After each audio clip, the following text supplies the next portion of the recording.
Hello friends, क्या आपको पता है भारत जिसे सोने के चिड़िया कहा जाता था, वही सोना अंग्रेज़ों ने लूटा था। अंग्रेज़ों ने भारत के राजा महाराजाओं को भ्रष्ट करके भारत को गुलाम बनाया। उसके बाद भारत में भ्रष्टाचार को बढ़ावा दिया और भ्रष्टाचार को गुलाम बनाए रखने के प्रभावी हथियार की तरह इस्तेमाल किया। देश में भ्रष्टाचार भले ही वर्तमान में सबसे बड़ा मुद्दा बना हुआ है, लेकिन भ्रष्टाचार ब्रिटिश शासनकाल में ही होने लगा था, जो हमारे राजनेताओं को विरासत में दे गए थे। भारत को विभाजन की आग में झोंकने की कुटिल योजना पहले से ही उन्होंने बना रखी थी। इसलिए भारत छोड़कर जाते वक्त अंग्रेज़ों ने कुटिल बुद्धि और षड्यंत्र से इस देश में नफरत फैलाना शुरू कर दिया था। आमतौर पर भ्रष्टाचार तथा गरीबी भारत में कहीं भी कभी भी देखने को नहीं मिलती थी।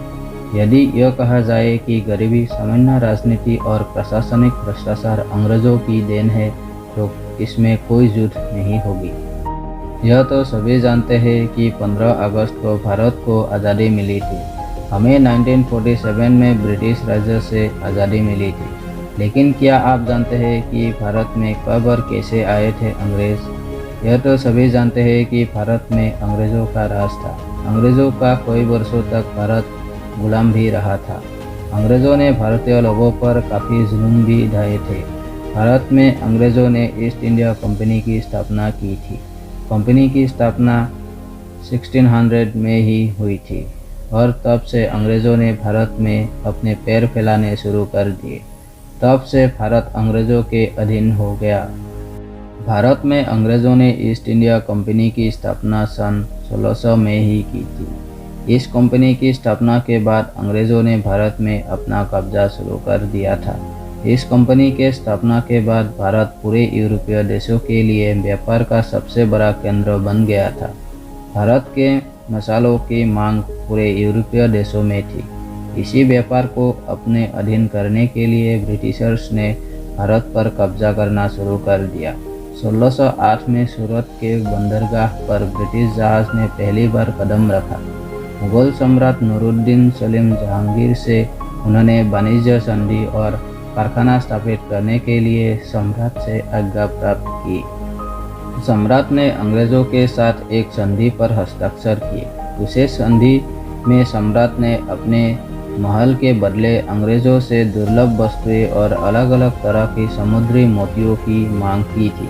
फिर धीरे धीरे अंग्रेज़ों ने अपनी कूटनीतिक बुद्धि के जरिए अन्य यूरोपीय व्यापारिक कंपनियों को भारत से बाहर निकाल दिया।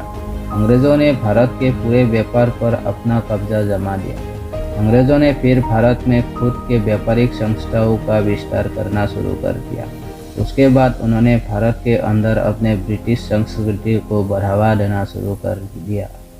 अंग्रेज़ों ने लगातार भारत में कब्जा शुरू किया और अपने व्यापार को बढ़ावा दिया। व्यापार के दौरान अंग्रेज़ों ने देखा कि भारत में आर्थिक और राजनीतिक तथ्यों की काफ़ी कमी है।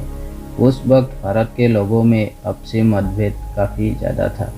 अंग्रेज़ों ने इसी आपसी मतभेद का फ़ायदा उठाया और लोगों को भटकाना शुरू कर दिया। इन्हीं चीज़ों को देखते हुए अंग्रेज़ों ने भारत में खुद का शासन लागू करने के विचार को प्रारंभ किया। अंग्रेज़ों ने 1750 में भारत के राजनीति में हस्तक्षेप करना शुरू कर दिया। ईस्ट इंडिया कंपनी ने भारतीय राजनीति में कदम रख लिया था। 1757 में प्लासी की लड़ाई के बाद ईस्ट इंडिया कंपनी ने भारत में अपना शासन स्थापित करना शुरू कर दिया था।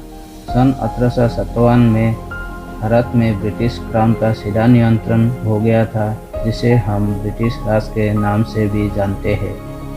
अंग्रेज़ की ये पूरी कहानी में देखा जाए तो वो इतनी दूर से आए थे और उनके लिए देश की परिस्थितियाँ बिल्कुल ही विपरीत थी। उसके बावजूद वो साम दाम दंड और भेद का इस्तेमाल करके पूरे भारतवर्ष को अपना गुलाम बनाया। इसके बारे में आपका क्या राय है, कमेंट में बताइए। और हमारे वीडियो अच्छी लगी हो तो लाइक ज़रूर करना और हिंदी नॉलेज चैनल को सब्सक्राइब ज़रूर करना।